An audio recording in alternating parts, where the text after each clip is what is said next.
Welcome. I'm Pam Laricchia from livingjoyfully.ca, and today I'm here with Teresa Hess. Hi, Teresa. Hi, Pam. Hi. Just as a quick introduction, I connected with Teresa online a couple of years ago now, and I recently stumbled onto her blog. Now, I really enjoyed reading her thoughts and insights around unschooling and parenting, which is why I was so happy when she agreed to come on the podcast. Yeah. So to get us started, Teresa, can you share with us a bit about you and your family? Yeah, I sure can. But I just want to say first, I'm so happy to be here, Pam, because I've been obviously listening to your podcast and reading your books for years, and you provide such an amazing resource for the unschooling community worldwide. So I'm just so happy I get to be here and be a part of it. Oh, thanks so You're much. Awesome.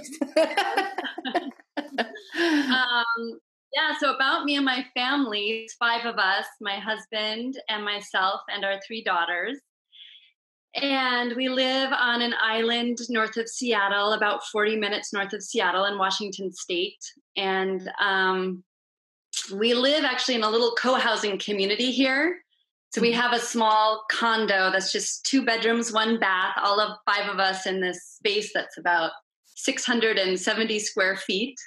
And as I was just mentioning to you before we started recording, we're making an addition on that space now. So we're busy with that, but we're excited to have a little more space for the creativity of our unschooling lives because we're home a lot. We are definitely at home a lot. We do a lot out and about, but like as far as creating that unschooling nest, it's going to be exciting to have a little more space.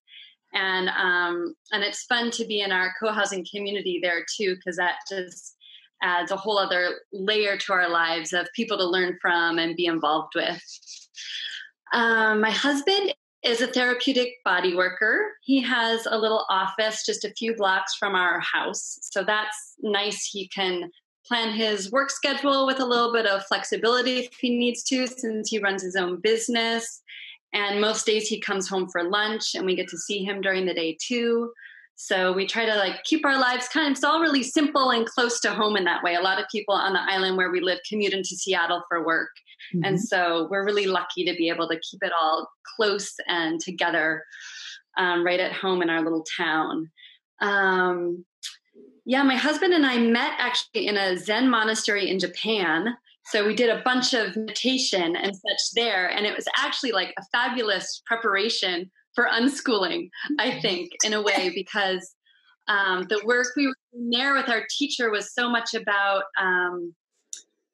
getting into the basic nature of who we are and stripping down the layers to that through the meditation to really touch and embody that vital life energy. And of course, kids come in with that automatically, just so bright and pure in themselves, and which was exactly what our meditation was trying to get us to rediscover in our own lives. So it's nice that my husband and I have that in common, because I think we both really wanted to offer that to our kids as much as possible, just seeing them for who they are and their big spirits as they came into the world, and wanting that to flourish and support that, and not strapping on a bunch of our goals or expectations for who they were going to be or what they were going to do with their lives. I remember when my first daughter was a little, my husband saying, I don't care if she, is a cashier at Kmart or whatever. We just want her to be who she is. So it's great that as far as the 2 of us both being on board with having that angle and approach on being with our kids, that we have that base together and that way of communicating about that together. And our 3 kids have never really been to school. My oldest went to preschool for about 3 or 4 months. Her name is Rose, and she's 12 now, and she's just a super creative, feisty, strong-willed person. She came in that way anyway. She's mellowed out a lot as getting older, and it's been so fun to watch her evolve. She's really into drawing right now and loves crafty things. She's learning how to knit and loves cosplay and making cosplays and getting into characters and watching various shows or movies and really getting into the characters and the plot lines and the theories behind the characters and the plot lines and where things will go. And it's so funny. I was an English major in college, and I feel like what she does by watching these shows and analyzing them is the same thing I was doing, writing papers about Charles Dickens, Bleak House in college. For her, it's about these animated shows or anime, or we just got really into Stranger Things together. Yeah. And it's so fun to just watch her just in her own mind and through her own interest and passion explore. Like, she's always been into story and character. And I know someday she'd love to get into the live actual playing and LARPing. She watches a lot of that on YouTube, and someday we'll want to get into that more. So, it's so fun to watch her journey with that and see what has stayed the same with her from very young till now, as far as loving story and character and the progression of that. My middle daughter is Fiona. She's 8, and she's just a ton of fun and loves to play Roblox and Minecraft and Skype with friends. And she has this little group of friends that she Skypes with that she calls the Animal Gang. And she has a YouTube channel called the Animal Gang and loves to make videos for that. And every day is showing me intros and outros she's making on her tablet with this app she loves called Gotcha. It makes these animated characters and little storylines and sets them to music videos. And that's a big passion for her right now. And she also loves gymnastics and wrestling and being physical and jumping around and practicing her back bends. We have a gymnastics mat in our living room, in our small living room for her to mess around on. Yeah. And then my youngest is Simone, or we call her Momo for short. And she's 3 years old, and she's just fantastic and fun and 3 and loves to bake cupcakes and make smoothies and cuddle on the couch and watch shows and play with our neighbors. And she's up for anything. So that gives a little taste into who we are. Oh, there's me, of course. I forgot. There's me. I'm Teresa. And gosh, I mean, I'm passionate about all this, about unschooling and parenting and being with my children and writing and dancing. I go to this weekly dance group on Sunday mornings that the kids are welcome to come to or not. And I've just started going to that in the past half year or so. And that's really fun for me to get back into dancing, because I used to love to do that a lot before kids. And then I also just recently got my real estate license, which was like sort of out of nowhere. It just kind of came into my life. Neighbor and a friend who's a broker, and she said I could work with her, and it was so easy to get my coursework done online. And I won't be doing a lot of that, but if I can sell or help someone find a house a couple times a year, and mostly work from home, because my neighbor doesn't have an office, she has a home office, and so I'll just work from home and work with her. And just a fun thing to do to kind of challenge myself and stretch, and it'll fit in nicely with our schedule of being on the island and helping people on the island find a home or sell a home. So it's a whole new project for me. I'm just getting up and started. So I haven't had a career really, no one's paid me for the work I've been doing all these years. So it'll be nice to add that element into our lives as well. Yeah. I love that. It's so cool, isn't it? It's just like you said, it was a neighbor who just, mentioned it to you. It's like, oh, that might fit. I love, right? When you're just paying attention, these little things show up, and it's like, hey, I'm going to try. Yes. And so often when I try to make something happen, it doesn't work out. If I have my idea, go for it. I don't know. That seems to work for so many people. For me, it's like, it doesn't really. I know it doesn't flow then. It flows if I'm more in a receptive state. I'm kind of asking that question, well, what could be next, or what would be good?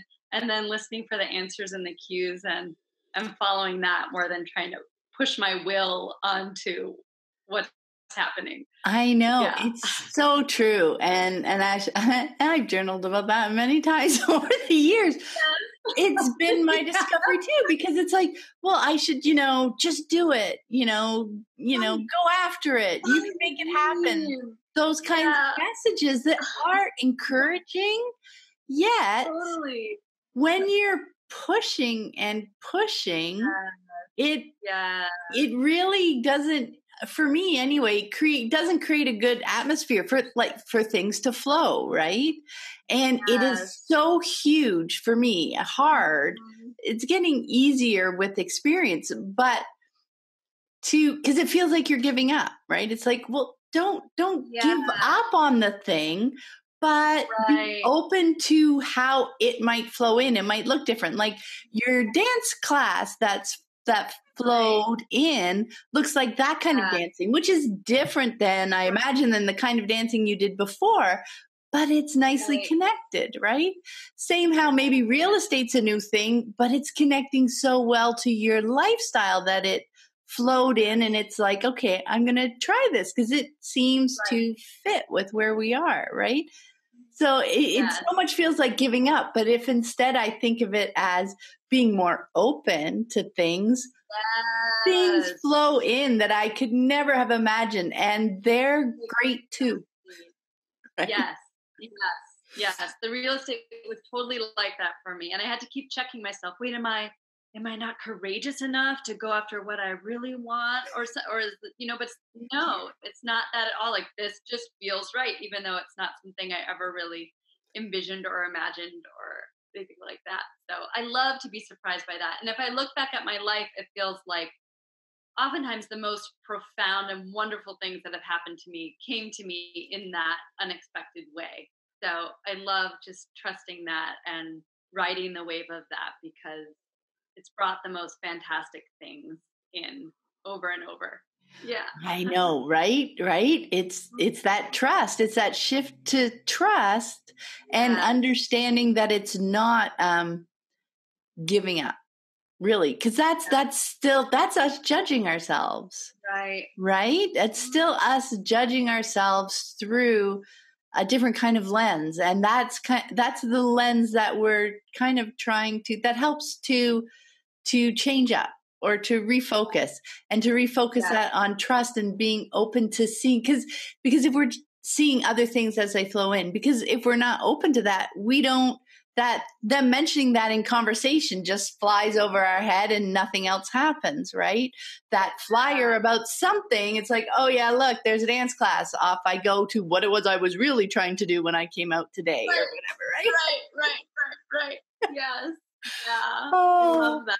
So yeah, it's so great for that, right? Tuning into that more and more and learning how to do that and seeing how your kids do it and all of that. Yeah. I think we're going to get into that later too. I think, aren't we? But yeah, my kids have been the greatest teacher there. Okay. Now there were so many wonderful things. Thank you so much for introducing your kids. Yeah. That was so nice to hear a little bit about each of them. I love that. Yeah. And how you and your husband met. That was really cool, because you were already working on stripping away some of those layers that many of us do as part of our deschooling. So I feel like that maybe left you a little bit more open when you encountered unschooling. So maybe you could share with us a little bit how that move went, how you discovered unschooling and how you guys decided to go there. Yeah. So I discovered unschooling. My oldest daughter was probably 2 or 2.5, and we'd been doing the attachment parenting style until then. So, breastfeeding on demand and co-sleeping and just being really close as a family and feeling so connected to her and just madly in love with her and loving moving through life. She's wrapped on my body with a cloth all the time. And, we're just like a total unit doing life together and watching her unfold and seeing just how bright and amazing and present she was, and trying to be that more myself so I could, reflect that back to her as much as possible. But then comes the twos, with her personality emerging more and her willpower emerging more. And so there'd be more conflict between us, whether it was just like no, I don't want you to have that cookie before dinner. Well, she wanted that cookie before dinner, and it was going to like cause a rift between us if I wasn't giving her that cookie before dinner and or other things, just trying to get her to go somewhere. Well, it's time to go. Let's go. Maybe she wasn't ready, or she didn't want to put her coat on even though it was cold outside, or whatever was happening, very normal developmentally at that age, where usually, well, first of all, I had sort of never seen anyone raise a child before. That's the really strange part. Often when you have your own kid in our culture, and I've not really been around kids for so long since I was a kid. So I just didn't know, how do I do this? How do I handle these situations where there's conflict? And I knew that I didn't want to use shame or guilt. I didn't want to threaten her or spank her or even give her a reward if she did what I wanted. I didn't want to manipulate. I didn't want to use all those tools that you kind of see in mainstream media or know about from mainstream parenting. But I had no idea what to do. And it was like, what do I do if I don't do those things? Or when I do those things, it completely backfires. Like, maybe I would have done those things if they had worked. If I got upset with her to try to get her to do something, she would often look at me and just laugh, give me this big smile. It was like she almost thought I was joking. Like, you can't be serious. You're going to get angry and expect your anger to steer me to do what you want to do. Even though I felt like, isn't that what, I don't know. Unfortunately, that was sort of my idea. Well, you get mad and then the child obeys, you show them you're the boss. I mean, and this is coming from me, who is a very like flexible, open, meditating mom, and I felt like I wasn't someone who got angry until I had a kid. And it was like, well, I'm really mad that she's not going down for her nap right now. And those experiences of anger within me were,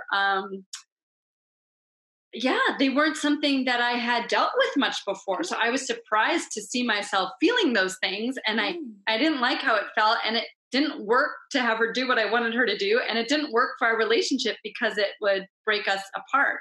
So I remember, I don't know what I would have Googled, but somehow I Googled, like, what do I do with my 2-year-old if I don't want to use shame, manipulation, spanking, or a sticker chart, but they're telling me no. And somehow I came across Jan Hunt's site, the Natural Child Project.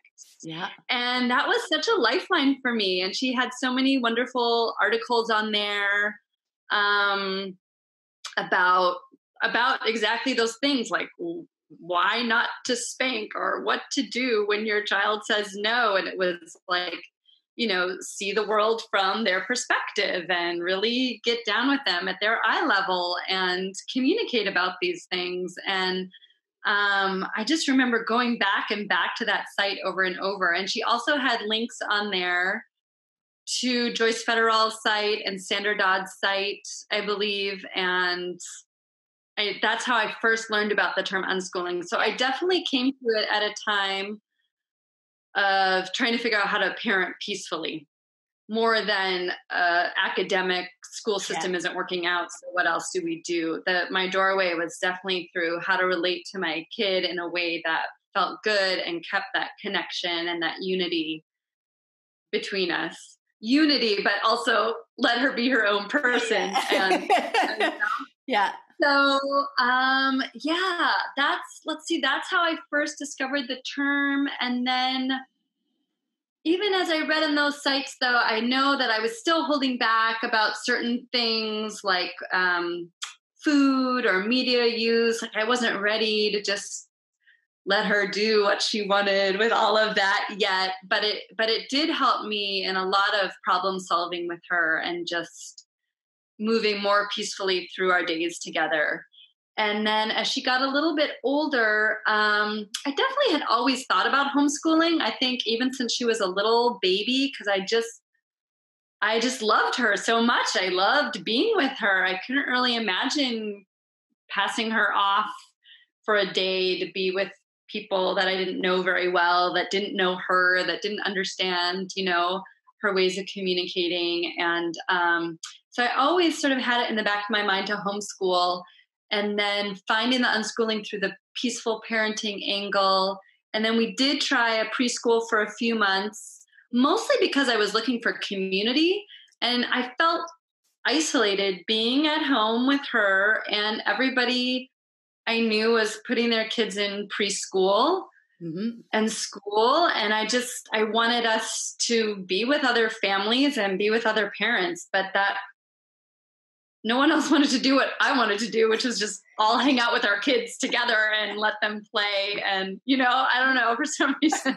So we did try the drop off preschool thing for a few months, and it went all right, but there were definitely some red flags to me that it just wasn't the right decision for us. And I had been reading so much more about unschooling then. So yeah, none of it really made sense. That even if it was a really fantastic school, there's some great alternative schools where we live, it was still, well, now's the time that all the children do yoga, and now's the time where they all garden, and now they all lay down for rest, and now they all eat this wholesome meal together. And felt like, well, maybe she'll only want to do yoga for 2 minutes, and then you're going to punish her because, you have to go sit in the corner if you don't want to do our yoga right now. I thought, that's just not where I'm at. So yeah, then we decided not to go back to the preschool. And then she was coming up on school age. And I said, let's try this unschooling thing. And by then, also the power struggles we were having around media and food and those things that I was holding on to, trying to control still. It just felt awful trying to control those things. And it felt so good to say yes more often and partner with her and let go of some of my rigid ideas about right and wrong, about what a healthy lifestyle looked like, and really focus on making the relationship the priority for us. Having that good feeling flowing between us was just like heaven, and worth so much more than not letting her watch Cinderella twice in a row because she had just watched it and she shouldn't spend that much time watching TV, or just those ideas started to slough off me, and took a long time to keep unwinding, but started moving more into that whole life radical unschooling lifestyle. And once we started, it was just so great and so eye-opening. And even when I had doubts and fears come up again, it just felt like, well, we can't go back. I can't go back to controlling and fighting and power struggles about these things. It's just not worth it to me. And especially with her personality, she was so strong-willed. Like she definitely did. And that was awesome. And I wanted to support that or make her down, her sense of herself in order to please me. No way. So it was awesome just to follow her lead and keep reading and exploring unschooling. And we just kept going. Yeah. Yeah. No, that's really, really fascinating to hear. And I love the way you talked about it happening over time. Yeah. Okay. Yeah. I was just checking to make sure you're still there. Happening over time. And that that what you came down to as you were thinking it through was the relationships, right? That in the end, each thing you became more of a power struggle, and that you chose the relationship over the struggle. And I feel like that ties back to what we were talking about earlier, kind of like we were talking about battle of wills with ourselves and the choices we make. Like, I need to follow through on this. You can almost turn that. Yeah. People might recognize that feeling to do with their children too. Like they can't watch Cinderella twice in a row. Right. And it's us trying to enforce that view on them, like for totally valid reasons to us, reasons that seem valid to us. Right. And it's absolutely true. Yeah. Yeah. Yeah. When you put that relationship overlay, it is that goes to what we were talking about earlier, kind of that trust overlays, moving to the trust. When you start looking at the relationship as the most important thing, all of a sudden, those things we don't feel the need to struggle for those as much. Does that make sense? Yes. And you just get a perspective. Like actually that Cinderella example is so clear in my mind, because I remember like holding her in my arms and she was crying and upset and she wanted to watch this. And I almost had the feeling like, well, if she died tomorrow, would I be happy with this choice that this is, which sounds sort of extreme, but you never know what life is going to serve you. And unschooling, living in the moment, because you don't know what the next moment's going to bring, no matter what. So I really felt like, is this fight really, really worth it? Because you never know what's coming. And I remember just trying to do that and like tuning into myself. What would it feel like to say yes right now? And with such relief, and to also admit that as the adults, we don't know everything. I don't, like I say, it feels like this, oh, of course it's bad to watch Cinderella twice in a row. There's so many other things you should be doing with your time, but we don't know what they're getting from that experience, and to just admit your own ignorance, I guess, as a way to trust their knowing of themselves. Like we don't know more about what's right for them than they know for themselves, which usually as parents we think, well, we know more. We've had more experience.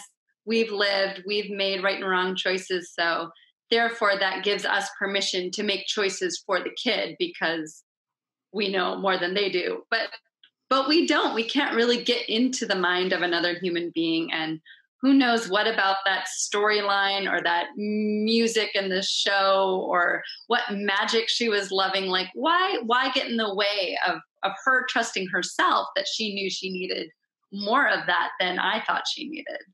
Yeah. Yeah. That's exactly it too. Right. That's another part of that shift is, and that for me anyway, that came from, spending time with them. When my kids left school, I could spend more time with them. I could see the choices they were making, and I could see how those choices made so much sense through their eyes, even if they wouldn't be the choice that I would make if I was in their position. Right? Yes. You don't have to worry about that. You can live your own life and model your own way of living, and that's great. And right. How to be in relationship too, because we all come across that, maybe in our partnerships of wanting that person to be different. If they just made the choices I think they should make, then life would be easier. But that's not a good model to go through your life with. Like to model that form of intimacy and relationship for them for so young, of you can be your person and I can be mine, and we can share in each other's passions, but not have to control what each other's doing. Yeah, I love that. All right. Now I think that leads really nicely into our next question. Okay. Yeah. So people think of where we were, because some of those ideas that we've been talking about, how we got to that. A couple months ago, you posted a wonderful manifesto on your blog that explains, right, that you're a radical unschooling family, and listing some of the things that you believe that led you to that choice. And I'll put links in the show notes for people, because I urge you to go read it. And you talk about how you came to this, and you mentioned this earlier, through parenting, right? I ended up on Jan Hunt's site too, one of my first websites, and I was coming from the school perspective, right? Because my kids were in school. And you landed there from the parenting, and then we both found Unschooling. Anyway, I thought that was really cool. So I was just wondering if you wanted to share a little bit more about what that process looked like and how you came to, really feeling solid now in those beliefs that have led you to this lifestyle. Right. Well, it's funny. I sort of wrote that blog post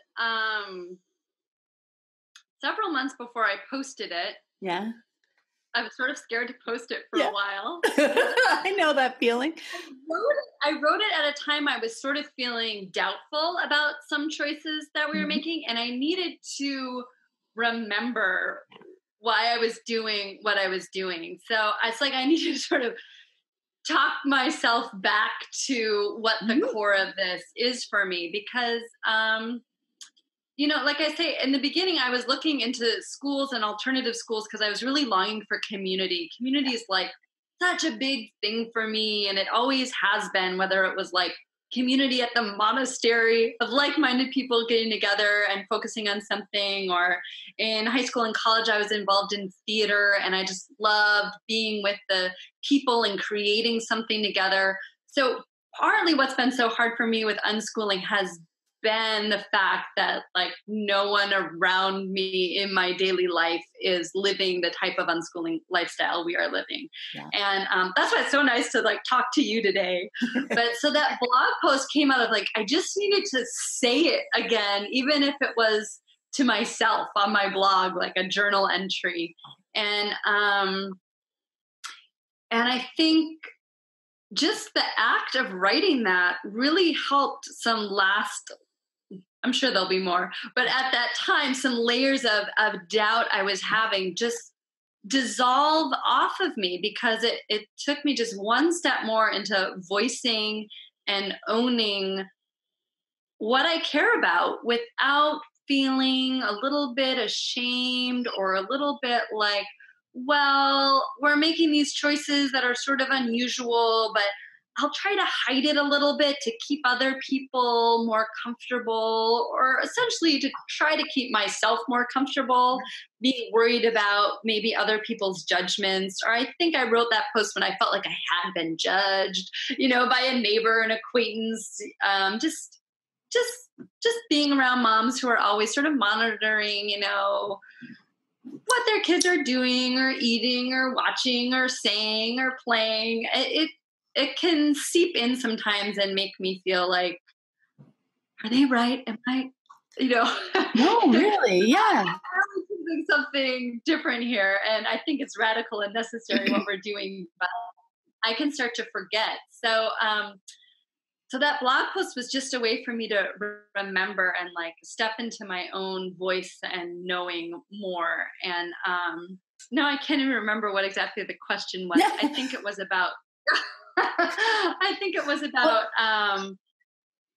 go ahead. I was going to say that part of the question I think you answered earlier when you talked about how you came from the parenting perspective, when you talked about the move to unschooling. So I think that was really cool. But I really love where you took the question just now, because, this is hard and it can be challenging and there are ups and downs to it. And I know for me, like everybody's going to discover what works well for them in those moments. For me, writing is what helps me process and figure out what I'm thinking. Find my clarity is pages and I wrote 10 pages in my journal yesterday. As I was trying to make sense. It was an idea that I knew I agreed with, but I had to find all the different aspects. I had to find the thread for me that worked for me, which is what it sounds like you were doing, which is why the manifesto is so awesome to read, because it's so clear. Yeah. And in the end, you found that thread that led you. These are all the things that make sense to me. And then they added up, or they threaded into unschooling. Right? Into radical unschooling, right? Yes.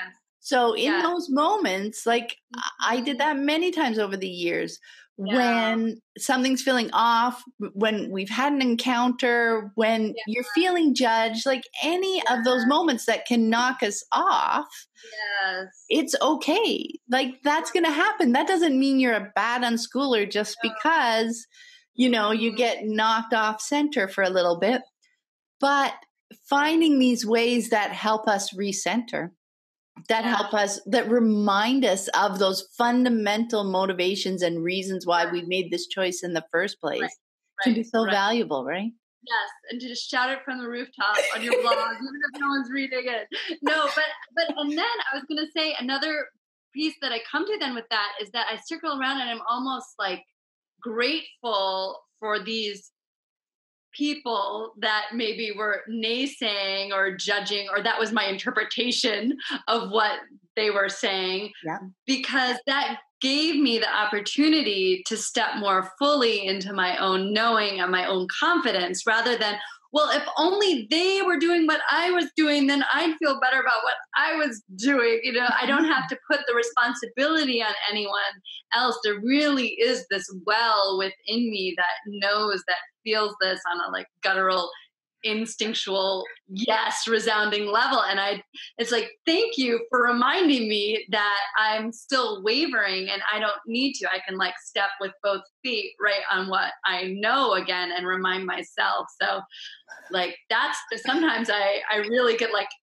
tears in my eyes thinking like, thank you for, you know, for saying that thing that really hurt my feelings, you know, because it helped me with my own development and my own knowing. And so like not seeing anyone as the enemy, like they said this that was bad, or if only they did what I was doing. Like, no, none of that. All that falls away. Like it really is all about me and my own journey with knowing what I'm doing is right for us, and everyone else is doing their, and that's awesome too. Exactly. My goodness, I love the way you put that. I have goosebumps because that ended up being like when I wrote the unschooling journey, that kind of ended up being one of my favorite chapters. That step where at first we can quickly jump to blame other people, like for where we're uncomfortable. Like when they've said something that's touched a nerve, it's touched a nerve in me, right? For some reason that I don't know yet. And our first reaction so often is to blame them, it's their problem. You know, but oh my gosh, when we take that moment to just instead go to ourselves, we learn so much more by digging deeper into whatever that issue is. Like, oh, so why did that touch a nerve? What was I feeling uncomfortable about? You know, it was something, right? And it's always been better for me when that's happened. So I was just like laughing here, waiting, because that's been my experience as well. So often, right? When I get upset with something someone else has said or done, it's really about me, right? Because that's my reaction.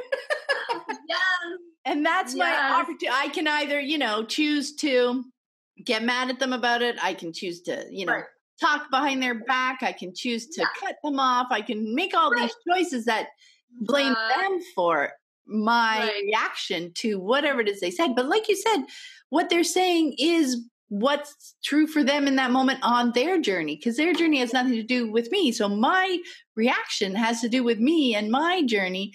And if I take that step, I learn so much more about myself rather than staying stuck in defensive mode, right? Yes. Oh, it's awesome. I love when I was writing that, I'm like, all of a sudden I could see so many times when that happens, like, oh, that's so true. Right. Yes. Okay. There is another blog post of yours that I wanted to mention. And it's titled "The Storm in the Ocean, Mother." I love that. You know? And I wanted to share this quote from the end of the post. Okay. So you wrote, "This is how I learned to be more fully myself by mothering my children. And this is how I learned to mother my children, by being more fully myself." So again, I love how clearly in those two sentences, you describe that ever spiraling circle, you know, how one leads to the next and back and forth or round and round. So I was hoping you could share some of your thoughts around that. Yeah.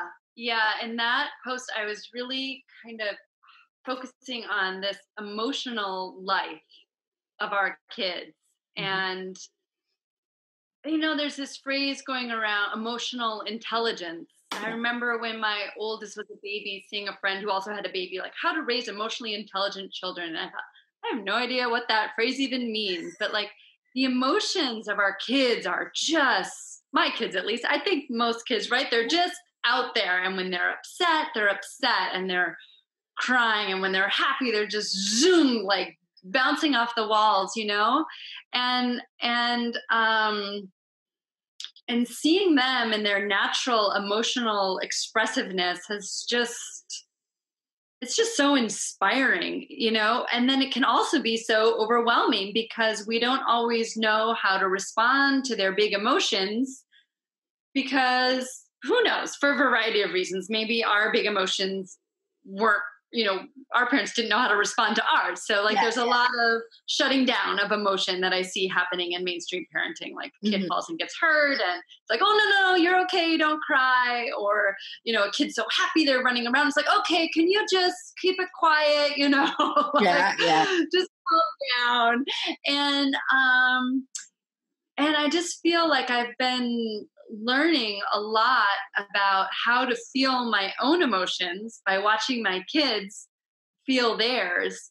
And then I'm also learning how to be with myself through my big emotions by being there with my kids' big emotions.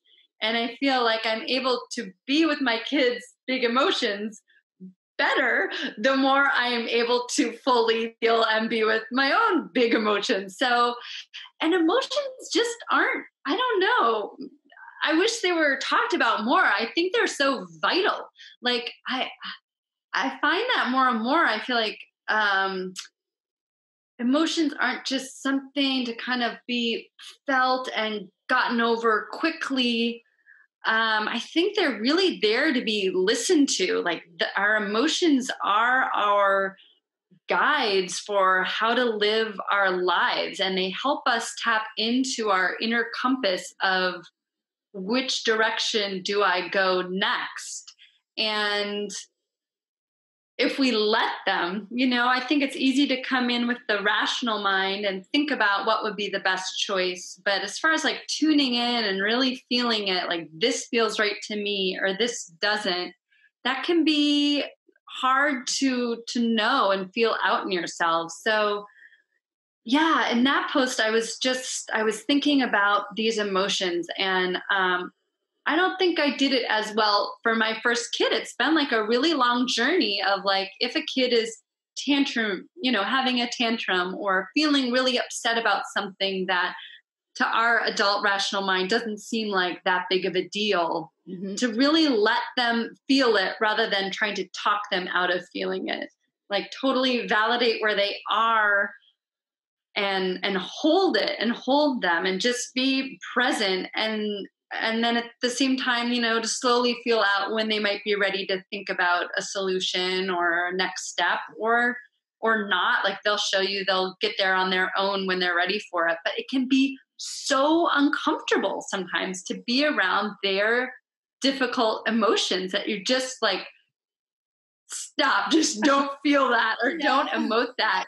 And I don't think that that's healthy ultimately, and that there's no such thing as a bad emotion, but we're just uncomfortable around certain ones. But actually those quote unquote negative emotions are so necessary for our growth as humans and our way to help us navigate through life. Like if something feels bad, feel it, let it go, and it will then transmute and evolve into like the next answer or the next step. But you couldn't have gotten there if you just sort of stuffed it aside or tried to been happy or just dried your tears before you were ready. So yeah, there's a woman whose blog I have read a lot and done an online course with her, Bethany Webster. She has this blog called Healing the Mother Wound. And it was, well, no, her blog is called Womb of Light, but there's a big post that she has on there called Healing the Mother Wound. And it really looks at this idea of learning how to mother yourself. So like everyone, no matter how they were parented, there's probably a gap in between getting what you really needed as a child and what you were given. Like even if you you had a fantastic mother, like, and it's not even just about the mother, it's about the society and culture. Like, for a child has a ton of needs and they are not going to be able to get them all met. And some of those get, unmet needs get repressed. And then in adulthood, how do we kind of go back and even connect with that inner child part of us again and tend to it and mother ourselves? So I've been doing that work the past few years, and and learning how to mother myself and be there for myself, which is an interesting combination of feeling whatever I need to feel, but also being present for myself with it. So not getting so lost in my emotions that I'm just like, but letting it out fully and being able to soothe myself in the same way I soothe my kids. So I'll be with my kid and I'll realize, oh, this is what I need to do for myself the next time I'm feeling really frustrated. And then I'll be with myself and I'll be like, oh, this feels really nice to just let myself feel this frustration and not be judgmental of it. I got to do that more for my kids. So that's that spiraling that I'm about. Yeah. And that's one way that shows up, right, in parenting, is like through this emotional lens that I'm talking about. There's all kinds that I'm learning how to like treat myself the same way I'm treating my kids and like let it all swirl together. But that post in particular was about these like stormy emotions that we all have and learning how to deal with them in a healthy way, because oftentimes we haven't had examples of how to do that. Yeah, no, exactly. And that was it. I came into parenting with that very rational mind. I was very much in that, conventional sense, right? Yeah. And so when I got to the point where now, I was home with the kids all the time, they had left school, and we were dealing with these bigger emotional moments. And the first thing is it was easier for me to see them, to be with them, like to learn how to be with them, as I was doing all this reading through Unschooling, that kind of peaceful parenting, that kind of stuff. And because I was doing it for them and I love them, it was easier for me to do that. Right? Yes. And I learned through that, like, hey, I'm a person too. It's okay for me. Right? Yes. And then that's how I got to not stuffing emotions down all the time, or rationally, locking them away in a box and saying, hey, it's okay if I'm frustrated or I'm upset. Right. And, right. And then what I would learn from doing that, like you said, that again helps me the next time I'm sitting with them. I can sit a little bit longer. I can wait a little bit more openly. I can sit with just a better energy presence with them. I can ask, if they're wanting to move on or something with even less judgment, so that I can totally take the yes, no, whatever happens next. And then just emotions was something I was not good at before I had Exactly. Yes. And then you can model that for your kids too. Like, well, I just need a break. I got to feel this thing really quick. And, give that to myself. Like, that's good for them to see. They don't need to see just a one-sided person, a multifaceted, emotional human being. Yeah, exactly. And we were talking about these ever-deepening cycles, these spirals, right? And so I wanted you had something you wrote recently that was about learning to follow our intuitive sense of our own joy. And this was something else that I find is a spiral, right? Because it sounds simple at first, follow the joy, follow your joy, follow your bliss, and that sounds cool. And it's like, oh, okay. And yet as I think about it, as I think about it, it's been more than 10 years since I named my website Living Joyfully, right? But I'm still discovering the depths of that phrase and what it really means. Right. So I was hoping you could share some tips for people who would like to explore that concept of joy and how it really does weave so elegantly into our unschooling lives, doesn't it?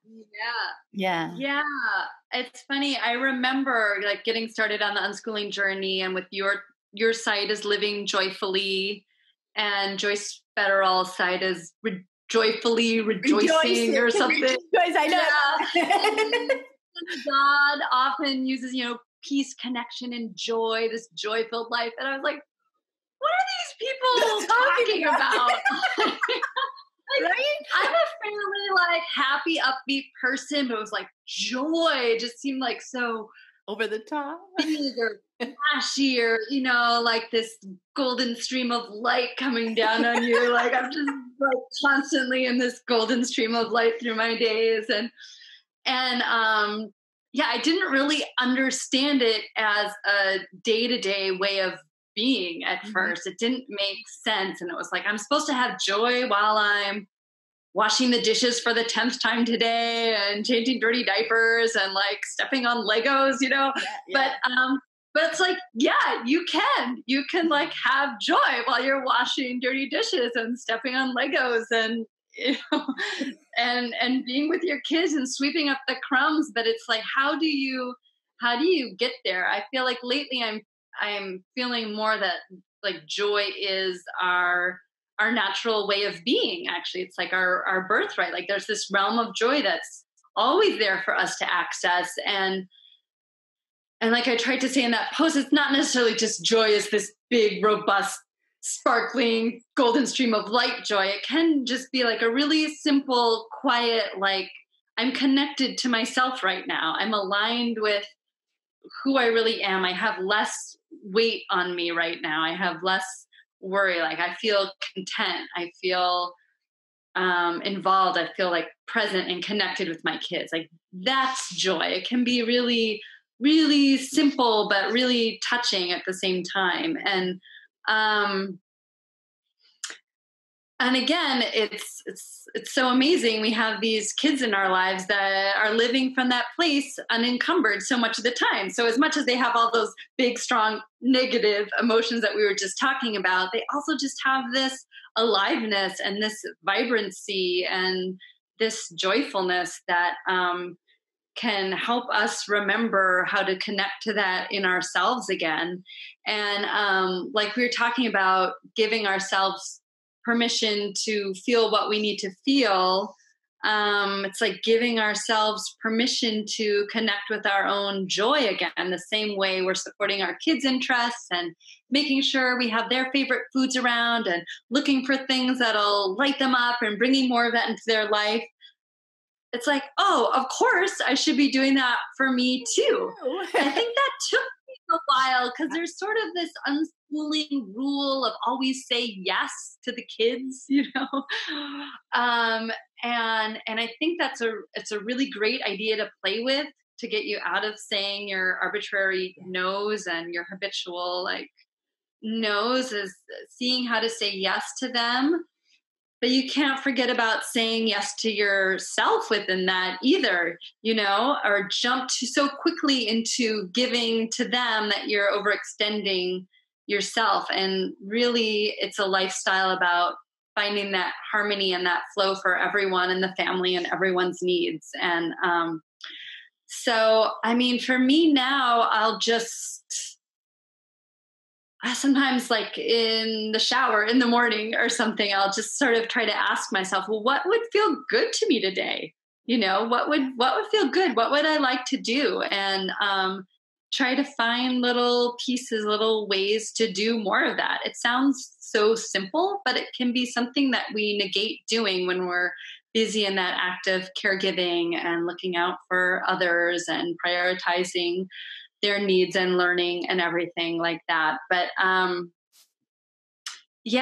it's finding pleasure, moments for just pleasure and happiness, and that's really what life is about. And I love that unschooling gives us that opportunity to dive into that more and more.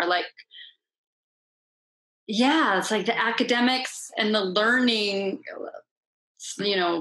any learning that would show up on a school test is so secondary down the road to me now of anything that I think about. And I mean, I never really think about that. It's just like, are we happy? Are we enjoying life? Like, is this good?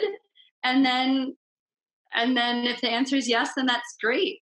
And if the answer is no, that's also okay. I think for a while I would feel like, well, if my kids are happy, that means I'm being a good mom. But if they're unhappy, then I must be doing something wrong. Yeah. And my oldest daughter kind of went through early puberty and adolescence and lots of hormones. And she started to really hate her younger sister and was mean to her a lot. And it was so hard for me because I was like, just be happy. Because if you're happy, then I know all this is working. But that's not what she needed, and that was for me to step into connecting to my own joy, kind of no matter what was going. I mean, that was the best thing I could do for her, is to just maintain that connection with myself and kind of hold her in the space of that, but not try to force her to feel or be happier or more joyful, than where she was, because she was living out some things that she was feeling strongly, and expecting her to be different wasn't working. So yeah, it's such a mixture. It's like joy isn't just being happy all the time. It's letting yourself be unhappy when you need to, or your kids to be, and yet knowing there's that base of connectedness that's always there for us, and we can make choices to return to it rather than waiting for the golden stream of light to shine down on us randomly, which is how I used to feel about joy. I think, well, I don't know when I feel joyful, just sometimes I do. No, really make the choices of tuning in, aligning. Who am I? What do I care about? Do more of that. Even if it's as simple as, do I feel like having a cup of tea or coffee right now? And do I want cream in it or not? Like, all those answers can come from like a real tuned in place where you're taking care of yourself. Like these terms of self-care and self-love that are around in a lot of articles and things lately. Like, I just want to be in a constant state of caring for myself through all those little choices and caring for my kids. So I think that's one of the big things when they talk about self-care. They've set it up as an either or, right? Yeah. You're caring for your kids or you're caring for yourself. For me, that was a big piece, a big insight. So a couple of things that came exactly what you were talking about. Joy to me became that connection with myself and, with my family. And to me, even as you were talking about those big emotions sometimes, like they come from that connection to ourselves, right? That is, to me, that's still the root of joy that's underneath that. Joy as in allowing, giving space for expression, for that connection, for that understanding, for that self-awareness to develop. Because when we're feeling something, we might not know why yet, right? But when you give space for that, that is how that understanding can eventually develop, whether it takes minutes, hours, days, weeks, months, it all depends, right? But like you were talking about, having that space, still connecting to our own joy. And then that thing where I think the other thing we do, and we get it so early on to judge that self-care needs to be big things. So not only do I need to be by myself, and there needs to be big, important things. Like it can't, like choosing between tea and coffee. How is that self-care? But no, it's a moment where I'm connecting with myself and I'm saying, which would bring me more pleasure, and so it's caring for yourself in the same moment while maybe you're making a sandwich for one of your kids or whatever.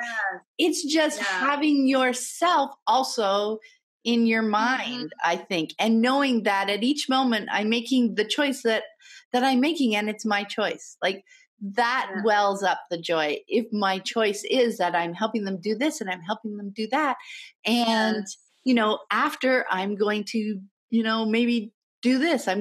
So often it would be little things like lighting a candle while I was making dinner. Yes. Each time I looked at it, I smiled. Right.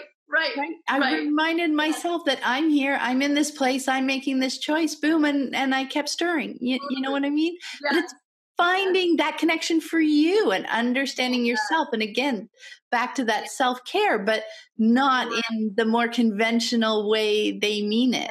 I think, it's not, I have to go out for drinks with friends once a week for it to count, or else, you know what I mean? It's not taking someone else's definition of it. It's like, how do I define it? How does it look in my life right now? How can it look?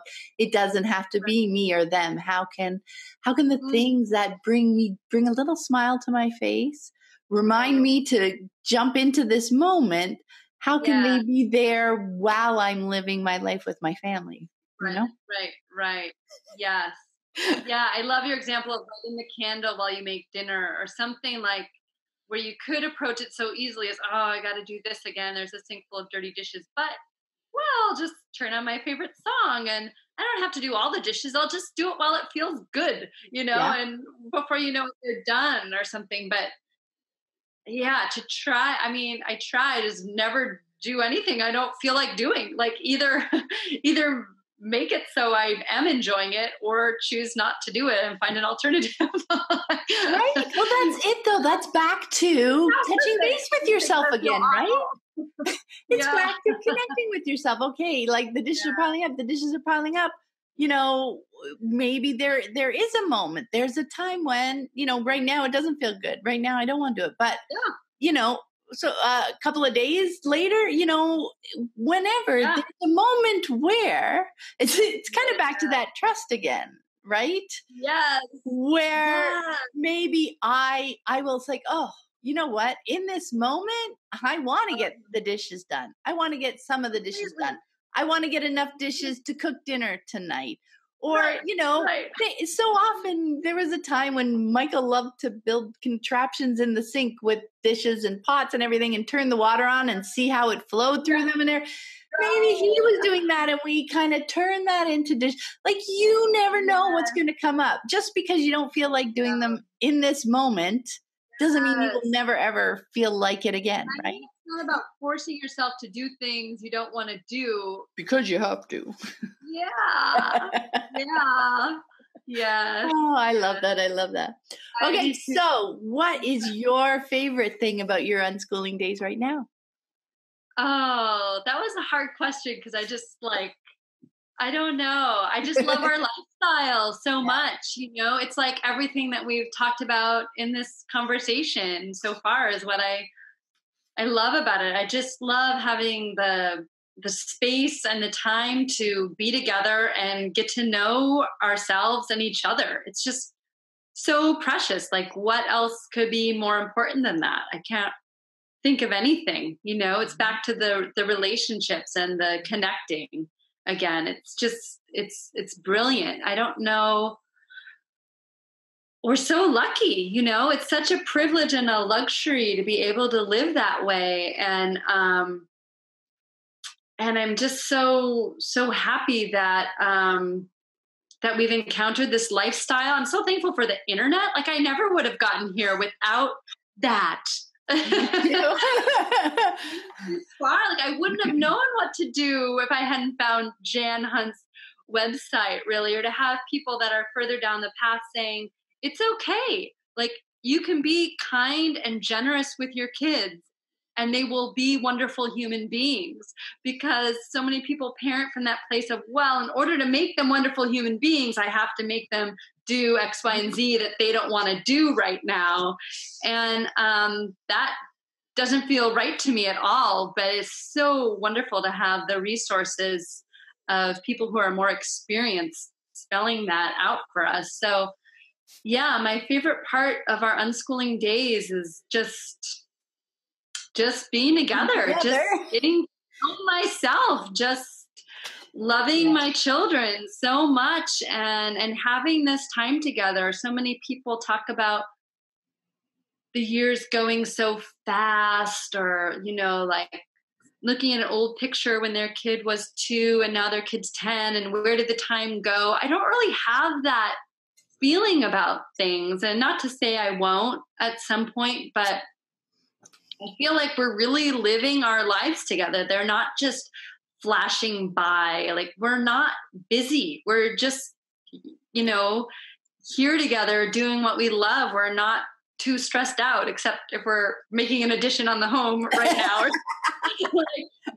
the natural stresses of life come up, of course, inevitably. And like I say, sibling tensions or, figuring out what to make for dinner, things like that. But just that we can just be together. I mean, how many people, what are those articles like the top 10 things people on their deathbed say about, it's like, oh, I wish I would have worked less and spent more time with my family. I wish I had prioritized relationships, and I wish I had done less of what other people thought I should do and done more of what I wanted to do.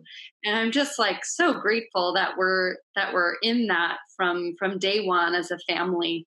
Not that we have it down perfectly, not that we don't struggle, not that we don't have conflict, but like overall, the overarching feel for our lives is spacious, is open, is fun, is about enjoying each other, doing what we love, cooking good food together, watching shows together.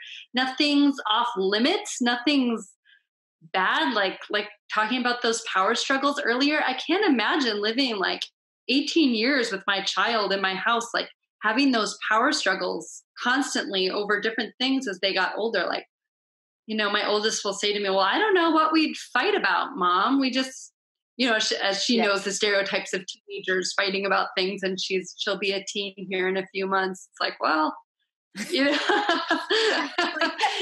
nice to do that, and my middle child will say to me, well, if I ever have kids, I want to parent the way you do, Mom, It's just nice to feel so, just have this nice dialogue with them for who we are together. Mm-hmm. Yeah, it's so precious.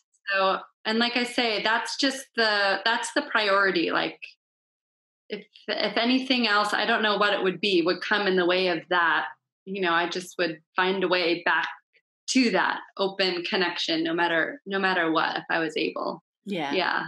No, I love that. And I love too that you brought it, like it's about the relationships, right? It really boils down to those. And I love how you mentioned, because so often when people first hear about unschooling, it seems like this pie in the sky idea. What do you mean you have wonderful relationships with your kids? Right. And when they imagine wonderful relationships, they're imagining, I feel like they're kind of imagining no power struggles, but because the kids are all of a sudden listening to me and doing what I wanted, right? That's exactly what I think they should be doing. Yeah. Totally. And you totally understand that because they haven't seen this paradigm shift to this kind of parenting, right? Where it's about the connection, where when things come up, when conflicts come up, when stresses come into life, that we don't see those as arguments or problems, right? That's what, we can talk about this joy. We can talk about these strong connected relationships. Doesn't mean that we don't have to work through things. Right? No kidding. We work through all these things, but we've built that relationship where we can talk about them, where we can work together. Like you were saying, being together, right? That's the root of it. That's the most wonderful thing, is being together. And it's not all that shiny joy. Right? Because that's not what we're talking about, right? It's that connection, that trust, that conversation, that finding a path forward, that tweaking things. That all feels good because we're all bringing ourselves to it, right? Mm-hmm. Yeah. Yes. No, I love that. I love that. Well, thanks so much, Teresa, for taking the time to speak with me today. I had so much fun. I really appreciate it. I had so much fun too. Great to see you. Yes. Oh, it's wonderful to see you. And before we go, where can people find you and your writing online? Oh, right. Okay, so I have a blog. It's called sparkleandzest.com. I don't write on there that often, but well, I started it several years ago, and then I took like a 5-year break, and then in the past 6 months or a year or so, I've started writing a post every few months. So it feels so good to write when I do. So I do want to keep going with that for sure. And then I'm also on Instagram as Sparkle and Zest on Instagram, and then I'm on Facebook as Teresa Hess. If anyone wants to reach out, say hello, friend me. I love connecting with other unschoolers and supporting each other, on social media. It's so fun to see everybody living their lives together. Right. Yeah, those are all good places to connect. Terrific. And I will share the links to those places in the show notes for everybody. And thanks again so much. Have a great day. Thank you. You too. Bye. Bye.